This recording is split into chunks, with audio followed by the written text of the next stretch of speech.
ఏ అమ్మవారైతే ఉందో, ఏ అమ్మవారైతే మమ్మల్ని పుట్టించిందో ఆ అమ్మవారు మమ్మల్ని కాపాడుగాక అని చెప్పి బ్రహ్మదేవుడు ప్రార్థన చేస్తే అప్పుడు విష్ణుమూర్తి యోగమాయలో నుంచి లేచి ఆ మధుగైతవులిద్దరితో కూడా పంచవరస సహస్రాన్ని బాహుప్రహరణో విభు 5,000 సంవత్సరాల పాటు అప్పుడే పుట్టినటువంటి రాక్షసులతో యుద్ధం చేస్తాడట విష్ణుమూర్తి.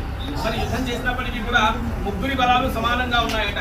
మరి ఈ యొక్క రాక్షసులు గర్వంతో ఉండేసరికి విష్ణుమూర్తి అంటాడట, మీరు నాతో చక్కగా యుద్ధం చేశారు, మీకు ఏం వరం కావాలో కోరుకోండి అంటే, నువ్వు మాకు వరం ఇచ్చేదైతే నీకే మేము వరం ఇస్తాం అనేసరికి విష్ణుమూర్తి మీ ఇద్దరు నా చేతిలో చావాలి అని చెప్పి అంటారు. ఆ యొక్క యోగమాయ చేత ఆ విష్ణుమూర్తి 5,000 సంవత్సరాల పాటు యుద్ధం చేసి ఆ యొక్క రాక్షసులందరినీ కూడా సంహరిస్తారట. ఆ ఏ అమ్మవారి చేత అంటే కాళీ అమ్మవారు, కాళీ అమ్మవారి యొక్క అనుజ్ఞ చేత ఆ యొక్క రాక్షసులందరినీ కూడా సంహారం చేస్తారు.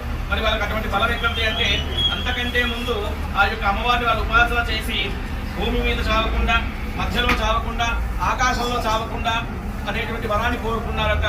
మరి విష్ణుమూర్తి ఎలా సంహారం చేస్తారంటే తన యొక్క